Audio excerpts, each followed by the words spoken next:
Tennessee's in big trouble with news today. And this just in, Georgia's not going to be in the same type of trouble because we have Kirby Smart at the helm. I'll tell you all of this and more next, Locked on Bulldogs.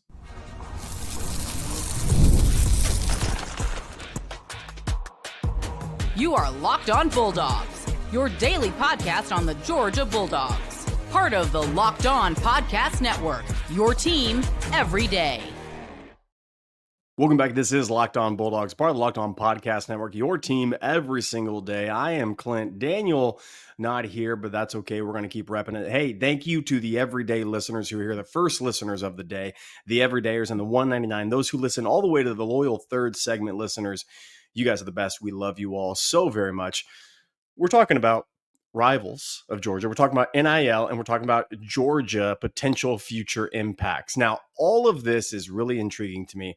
I'll tell you where we're getting this, the news today, and then I'll talk about how it applies to Georgia and why I don't think you and I can ever worry about what Tennessee is worrying about today because of how Kirby Smart runs his program. And you may not like it.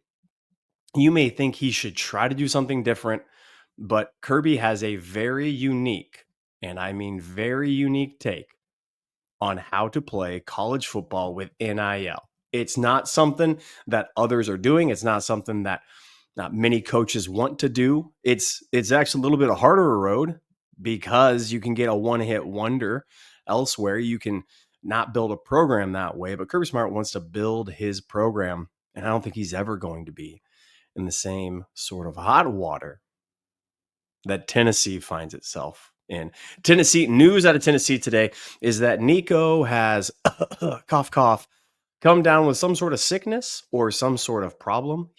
He's not at practice. This amongst rumors and information that he is trying to renegotiate his collective deal, his NIL. We knew this day was going to come. First of all, let's just get that. We knew this day was going to come, where a college athlete said, I'll hold out like I'm the NFL. I'll hold out like I'm due free agency next year. I don't got to play. I'll wait. Now, it's really unique to me how college football, and I'm going to break down what this means for NIL moving forward and what it was never supposed to be and what it actually is and what it's become. It's become a tiered system and a double dip pay system for a lot of these athletes. I'm going to talk about that here in a moment. But Tennessee's in hot water. You know, I'm here to tell you right now, Tennessee does not have a lot of returning production from what made them great last year. They are going to rely on new people to make them great this year. Tennessee is going to have a running back step up. They're going to have wide receivers step up. They're going to have a great deal of people that weren't there last year. Now, Georgia might be in the same boat this year, except we saw a bunch of guys already in the transfer portal who have played, as well as quarterback Gunnar Stockton. We've seen how he plays. So it's not the same type of situation, but Tennessee is needing to reload in a very bad way. And Nico was at the helm of all of that. Nico Iamaleava was the guy leading the charge on offense for Josh Heupel. And this not only calls into question their season this year, this calls into question really a lot of what they want to do building their program, their coffee table program. It's faltering. The cardboard legs are a little wobbly now on the program because if Nico does in fact not play, if they can't renegotiate, if he says, well, I want this much money in Tennessee, by the way, this isn't going to happen. Tennessee is going to cave to them because that's what's different about Josh Heupel in Tennessee as it compared to Georgia. But let's say they didn't. Let's say they didn't cave in him and give him all the money that he wants. Tennessee's screwed. Like just straight up. Tennessee has nowhere to go. They have nowhere but Nico to lead this offense. They don't have a lot of talent behind him. He was supposed to be the heir apparent for Heisman. He was supposed to be the second coming of every great quarterback. He's supposed to rival Arch Manning as the best SEC quarterback, best quarterback in the nation, can have an arm, yada, yada, yada. You heard this all before for what we've seen of Tennessee quarterback, and Nico was supposed to be that guy. Behind him, there's not a great deal of depth. They might have some people they like, but it's not the same. Again, huge step backward in production on the field from last year's team to this year's team. He's holding out. He wants more money. He wants to renegotiate. Now Tennessee is saying, "Oh no, no, no, no, no, no. That's not what's happening at all. There's no rumors of him renegotiating. He's happy. We're happy." That's not the case. Let's just stop. Heupel, just stop, Volunteer Nation. You guys are. I don't know if you realize this, Volunteer. You have superseded Florida as the worst fan base I've ever interacted with. Just like Florida's actually starting to figure out some things, and they're actually starting to sound somewhat reasonable. They're not as crazy as y'all. Tennessee is in bad shape. They are disputing this. He is not at practice. He is holding out. He is trying to get more money. And the truth of the matter is, I don't think he's worth it. Now, I've been on SEC squad shows. I've been on other shows. Eric Kane over at Locked On Tennessee might agree to a little bit about this. He is a big Nico fan, but I think it's really wild to me. Those who actually watch football and those who are part of Tennessee are hesitant to say he's the guy. Those who just go on the hype train like draft experts think that Nico is the next big thing. I don't see it. I don't understand it. On field hasn't been there. Mechanics hasn't been there. Progression in the reads hasn't been there. I think he's got some raw talent. He's athletic. He does have a good arm, a live arm, but it is not canonized like everybody else's before him have done. I don't think Nico's worth it. Like Tennessee, y'all, the transfer portal's coming. Now, again, this is what's interesting, why Georgia's different. I'm going to talk about that in segment 2. And then segment 3, I'm going to let you know who on Georgia, if ever, would hold out. But the transfer portal window is opening again soon. It's like the tide. You can prepare, it's coming, and you get ready for it. And you say, how do we prepare? How do we stock up for this impending doom that is the portal? That's what he's doing right now. He is leveraging right before all the spring games are supposed to happen, right before all the scrimmages wrap up, right before the spring portal window opens. And he says, gotcha. Now their backs are against the wall. They're screwed. He has all the leverage. And if I'm Tennessee, I'm here to tell you, I would hop on the phone and see who else might be available in the portal. I might start interacting with others. This might be a gift to you. You might be able to get 3 or 4 more guys in the portal window to help you win now and in the future and get a quarterback, because if Josh Heupel is this quarterback whisperer, is he offensive genius, 1-2, tuck it and run.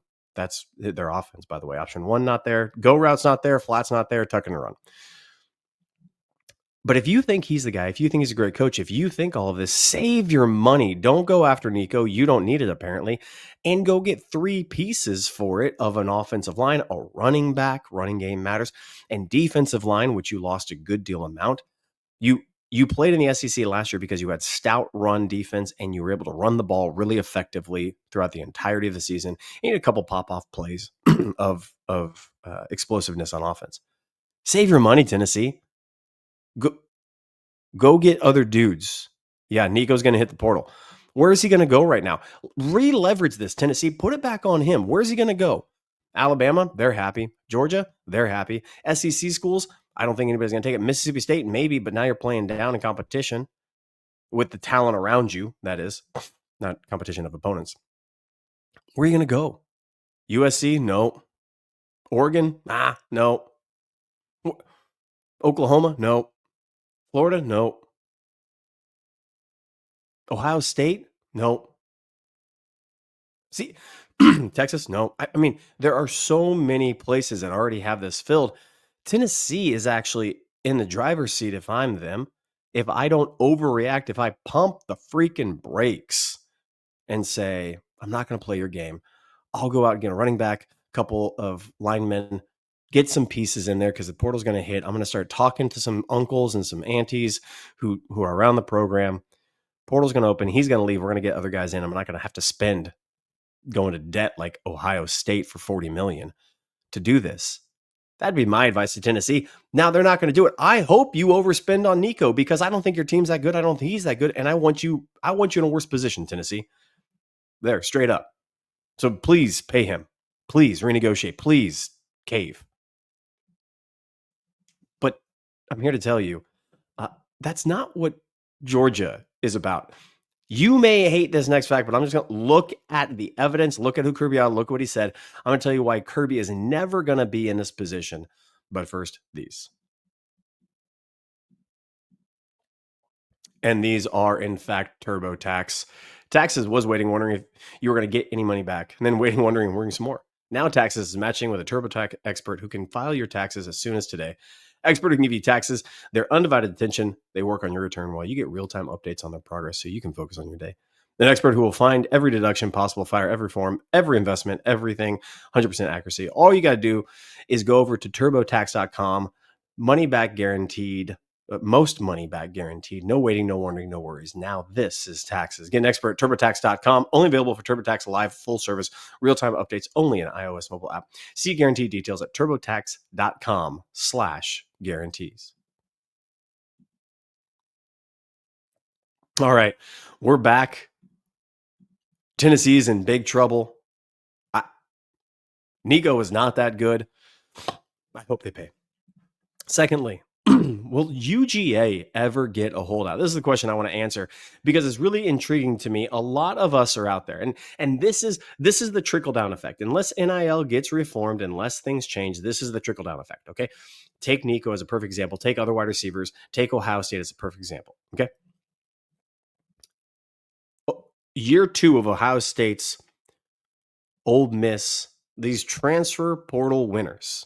Year 2 is going to be more indicative of long-term success, or is going to go NBA route. We're going to see which way. Do you go Patriots or do you go NBA?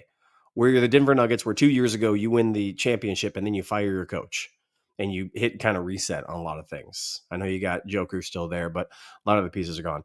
Do you try to revamp every year with a new roster, with a new team, try to get guys together? Or do you go Patriots and just say, we're going to longevity and sustainability and stability are going to be the long-term success?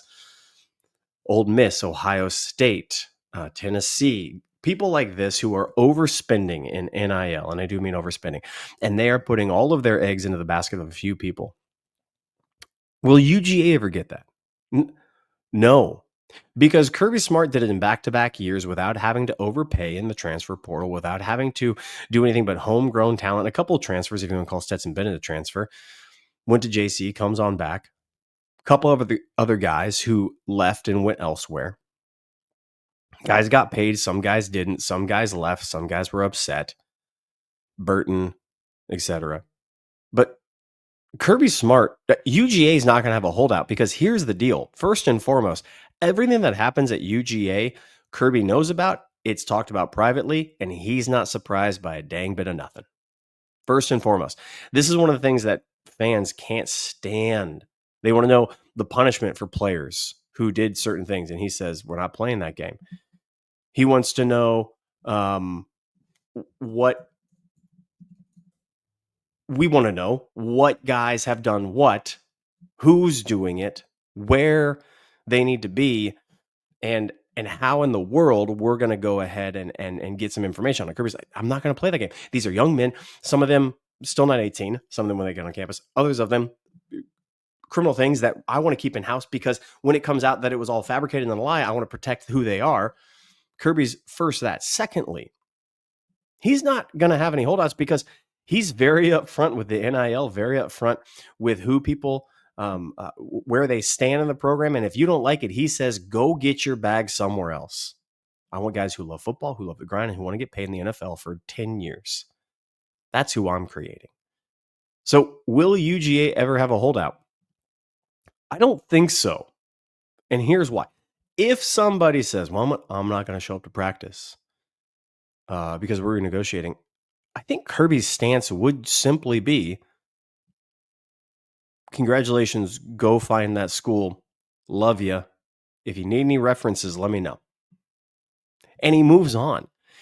He is a negotiation tactician when he says, no, I'm not playing this game. No, I'm not doing this.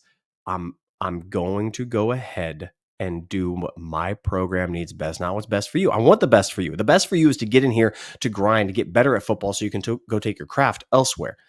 Other schools, Ryan Day, who doesn't know how to do that, Josh Heupel, who doesn't know how to do that, will give in to these holdouts, will pay players over a premium, $40 million in debt, so that they can win a national championship and feel good about themselves, but they can't build sustainability of a program in longevity. Again, we're going to see this year is going to be really telling for Ohio State, really telling for Ohio State. A lot of guys gone, a lot of guys back, but a lot of guys gone. How do they overcome that? What do they do? Georgia won't ever get a holdout whatsoever. Like, just straight up. I don't know. Under Kirby Smart, it won't happen. It's all private. It's all behind the scenes. It's all dedicated to the player, and it's all dedicated to what's best for the program. That's the conversation. So if Nico was on Georgia's team, we've seen this before. Case in point one, Justin Fields. Cool. Have fun. Great. I'll try to get you in, and I'll try to give you a couple plays. I'll try to allow you to perform, but when you can't and you want to go elsewhere, I'll say, great, have fun. I'll just go win national championships. Point one. Burton, point two. Can't jive, can't grind, can't do it. Nope, see ya. George Pickens. Some rumors of him. What did he want to do? And he stays, he sticks, he gets drafted high. He's an incredible wide receiver. You may not like it, fam. New NIL, you want to go pay over the moon for all these players. You want Kirby to get in the portal and get wide receivers and quarterbacks and weapons and 5 stars and yada, yada, yada. When you have drama queens, what comes with it is drama. Like, you get what you pay for. And if a player is going to be this kind of person and nag and negotiate, and like, I want players to get theirs 1,000%. Do not hear this and hear me saying NIL is bad. Again, staunchly in support of NIL. But when you have players that are just there not to get developed and not to progress and not to get paid for their actual production, but get paid what they believe their production is or what they believe their fair value is.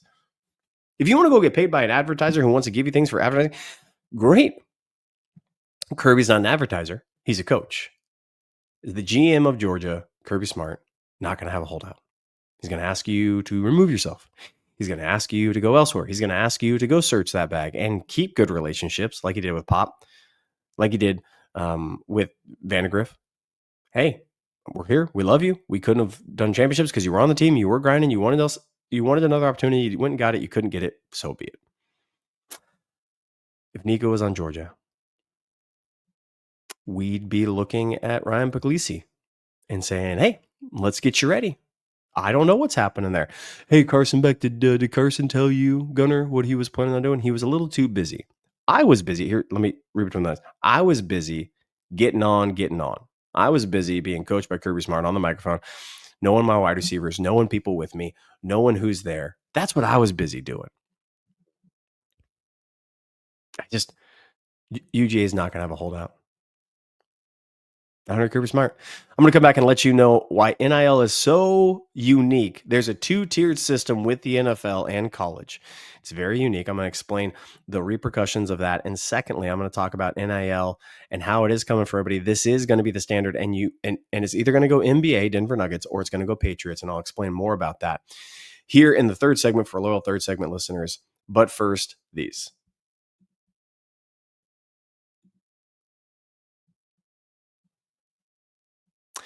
All right. Let's talk about how UGA's, first of all, never going to have a holdout. Secondly, NIL has changed the face of the game. And for a lot of people, it seems so simple, right? You seem, it's just guys being able to get paid for the production they have. No, it's not that simple. Because it is really unique to me. A couple of college coaches have already recommended this. If you sign an NIL contract and then you transfer elsewhere, I want to be able to remove that from you. I want to be able to take that money back and say, you don't get this. And that's what's unique to me about NIL in college, and how it can't be governed by the universities for public reasons, because universities are public education in some of these cases. Also, others of them are private. So that's a unique thing. However, when you talk about, I'm going to sign you to this NIL contract, some guys, yours, gets his bag and then goes elsewhere. Others say, yes, I got it, and I'm going to wait a year, but if I don't like it, then I'm going to go. I'm a backup. Arch Manning could have done that. He didn't. But a lot of these players, when you look at other sports, you only get paid for your production or the NIL that you have, and you're not looking forward to the bigger payday or a second payday to come. Nico is holding out because I think NFL GMs, no, I don't think, I know NFL GMs are morons. Somebody's going to look at Nico and go, okay, yeah, rumors out there, Carson Beck and his move to Miami didn't really sit with GMs, but there's going to be some GM who falls in love. Will Levis got drafted far before he ever should have. Okay? Like, just straight up. All right? Some idiot GM is going to fall in love with Carson Beck. Some idiot GM is going to fall in love. Did fall in love with Will Levis. Will fall in love with a guy like Nico. And if he were to hold out, which I don't, or sit out the whole season, he's going to get paid big money to be a quarterback because it's a premium position in the NFL. College is unique. You're getting paid, especially college football. You're getting paid immediately because of the popularity of the program, because of the popularity of every single game. But then secondly, you get another pay bump when you go to the NFL. You get drafted, you sign contract some of these players for the first year, maybe as much as they were getting in college. But it's even more long-term. So there's three types of NFL players. One, I just want to get my bag now because I don't know what's going to happen in the NFL. Perfect example of this could have been Tim Tebow. Tim Tebow could have gotten just gobs of money in the NIL. One of the highest guys probably on record with his marketability that he had. And that pains me because I hate him and I hate Florida. But if you look at nationally, people speak so well of Tim Tebow.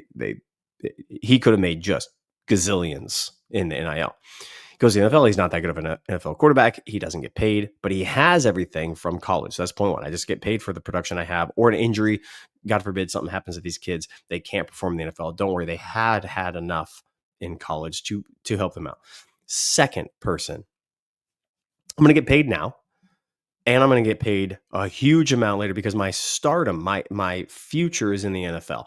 But I want that second payday to be as big as possible. So Zachariah Branch says, I want to come to Georgia. Guys are stacked here. They're always in the limelight. Georgia has record number of guys going in the draft. I want Gunnar Stockton to be throwing the ball. I want to be great in the NFL. That payday I want huge. Okay, I'm bigger than what I'm getting. So I'll put in the time. I'll sacrifice a little bit more now so that I can get more later. Smart business decision. Or there's guys like Nico who says, I want both. I know I'm a quarterback. Have all the measurables. I can run. I'm athletic. I can throw. Piece of cake.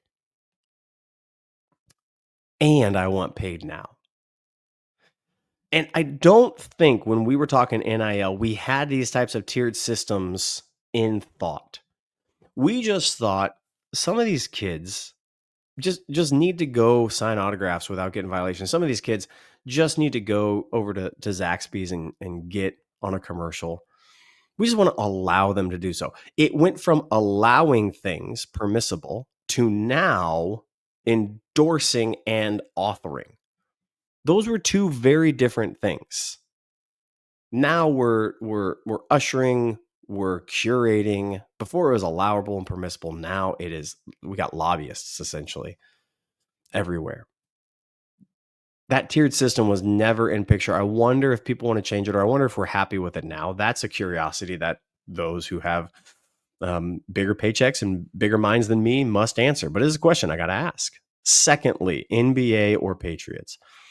The NBA seemingly is a horrible franchise and a horrible product because I don't know where guys are, when they get traded, who they get traded to, when they'll be there next year, if they're going to hold out, Supermax, Max. It's just mind-numbingly stupid to me. I try to get into it. I really do. But then I go, wasn't he just, who are these teams? Are they there for a while? A coach gets fired 4 games before the regular season's over and they're a playoff bound team. And why again? The Lakers go from 10th seed to 3rd seed. It's boring. Honestly, there's too much soap opera and it's too much change. But every single year you're gonna build up and then tear down. You're gonna build up. You're gonna tear down. It's like the IKEA of furniture. You're not in it for 2 years. You're in it just to get through this year until the next spring comes around. The next ad comes out. That's the NBA. Football is far different. You could sort of get away with that in college, and college basketball is going that way. Georgia now has 5 scholarships to go ahead and try to get in the transfer portal because guys are leaving, guys are declaring for the draft. They're trying to go elsewhere. We got that kid from Cal coming in, which is a good little scorer. When you build up to then tear down a year later, it's hard to keep fans going. It's hard to keep a program going and humming along. It's hard to have stability and any sort of retained success ongoing. That's really, really difficult when you're at the IKEA. It's fun and cute every spring, but are you really going to have IKEA furniture when you're 40 and your kids' friends are all at the house? Are you looking for the plug and play IKEA thing that's going to break every time? Or are you actually going to go ahead and get something that's going to last you 10 years instead of paying out of pocket, arm and a leg every single time? The NBA has made their decision. They've made their bed. The college football needs to decide what they're going to do. And this is a watershed moment, a huge watershed moment in the face of college football. What's going to happen? You and I have no idea. However, mark this time. This is the first. This is a first. It's public. It might have happened private before. This is public. It's out there, and other players are going to start following suit. The Northwestern kid who filed for unionization of college football players to go ahead and get paid and he had no idea this is where it would go. No clue 10 years ago when he did this is what's going to happen. But here we are. Patriots continue to succeed because they're not going to overpay under Bill Belichick and Robert Kraft and Tom Brady. Tom Brady took pay cuts to get more guys on the team so he can win championships because that's what he cared about. Will they continue to do it? Will teams continue to try to build for sustainability and stability, or will they go IKEA route? Build up, tear down, have 2 bad, awful years, and then have a third year where we're Ole Miss. I'm going to go on Ole Miss's channel. I'm going to try my best to tell them why Lane Kiffin missed his shot bad. He screwed up, y'all. He had the best transfer portal. He has the best roster. That was his shot, and he screwed it up. Jackson Dart might be a first rounder, might be a really, really good quarterback in the NFL. He had everything they needed. He screwed up. That's the IKEA version. Build up to tear down. Now there's huge question marks. Can Lane stay there? Will he succeed? Who knows? We can pump more money into it. We can pump more time, but football is different. 5 guys on the court in basketball, 11 guys on one side of the ball in football.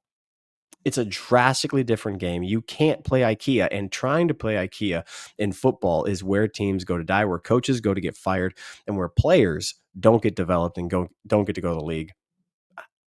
It's going to be wild to see where this all goes.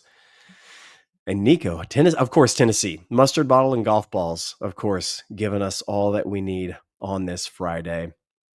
I'm Clint. This is Locked On Bulldogs, part of Locked On Podcast Network, your team every single day. We'll be back next week talking about them Bulldogs, getting some updates, telling you about the Masters and some bets that we made and how we came into it. And until then, for Daniel, I'm Clint, Locked On Bulldogs. We will see you guys later.